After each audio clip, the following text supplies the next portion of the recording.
There's so many things that I could say about mercy, right? Just based on what you guys already know about me and my testimony and my faith story. But one of the things that really stood out for me this week as I was praying into this was how, I have some slides. There. That's me and my brother. That's my brother Jason, and he works at SpaceX in Hawthorne, California. And he's been working there for 2.5 years.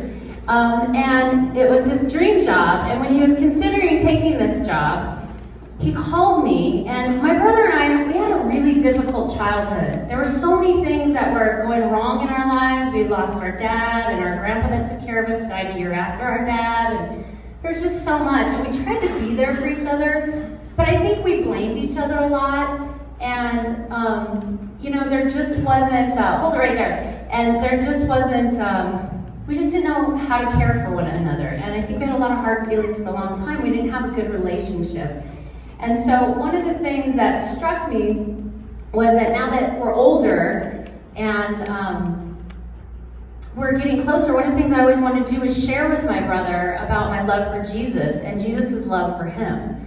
And just to really break open for him how much Jesus treasures him and how much mercy is available to him for all the ways that our lives went wrong and all the missteps. I mean, at one point when I was a teenager, my brother was in jail. I never dreamed that he'd have a job building this capsule. His job was to supervise the building of this capsule, to check everybody who touched it, their work. He's a quality inspector, and he's their lead quality inspector. So 2.5 years ago, when he wanted to apply for this job, he had another opportunity to apply for jobs somewhere else, for Boeing. And Boeing had laid him off several times, and so he wasn't sure if he wanted to go back. And he says, well, I can't go to SpaceX, because, they just take people with PhDs, and he has a 2-year degree in aircraft power plant. And I said, is it your dream? And he goes, yeah, it's my dream to help move humanity into the outer reaches of what is possible and what God created in the universe. And so, in short, what blew me away was he called me, and when he told me it was his dream, and then he called me back to tell me he got the job, he started to cry. And I said, God placed this dream on your heart, and you've got to follow it. That's how we receive his mercies, and we, are mercy for others. And so this weekend, this rocket launched Saturday morning at about 3 a.m. Eastern time with the first crew capsule. It's a demo. First crew capsule to go up in space since the space shuttle that is American made. And it left from the same launch pad as the space shuttle did, the last one in 2011. So the United States has not had an American rocket made by American hands with great American hearts and all this, spirit behind it for that many years. And this is the first commercial one. So now SpaceX has created a way for space to be more accessible and for all these people to come together to create this. This is the SpaceX one. NASA has also contracted Boeing, and this is their spacecraft. So this is the actual SpaceX spacecraft that my brother supervised.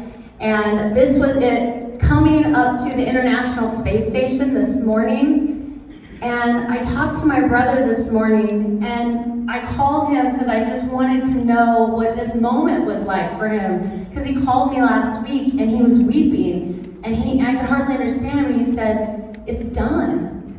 And I said, what's done? He goes, the capsule, it's done. Because while this one was shipped to Florida for yesterday and the day before, the one that the actual astronauts are going to be flying in, he's been working on. So it's been very intense, and he's just so humbled that God would call him forward to help be a part of something that was a dream in hearts of hundreds of people. And this spaceship, how does it relate to mercy? Think of all the people and all the things that we all go through. And God puts a dream or something on our hearts, and we think we're not good enough for it, or we think we've fallen short. And he says, no, I came so that you could live abundantly. And all these people that worked on this looked at this project, looked at their own lives, and they didn't see the death that we see in our culture. They didn't feel the scarcity. They felt God's mercy.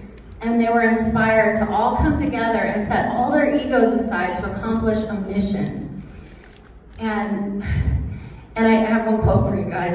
I forgot to pull it off my phone. But one of the astronauts who got into the capsule, this is the inside of the capsule after it docked. This is a little, you guys gotta check this guy out. His name is Zero G Indicator. He's a little plush, like Beanie Baby kind of guy that they put in there to see when it got zero gravity.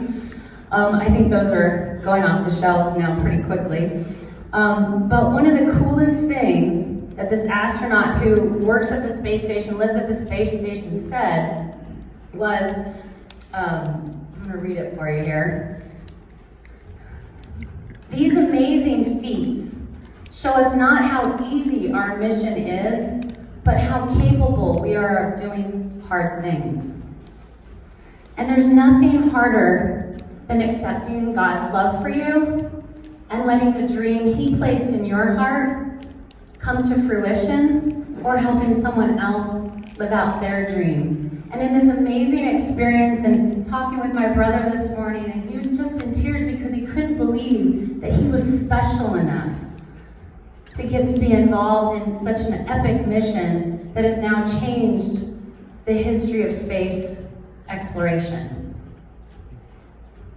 And I said, God loves you that much. And he just started to cry because he just never thought God's mercy could be so great.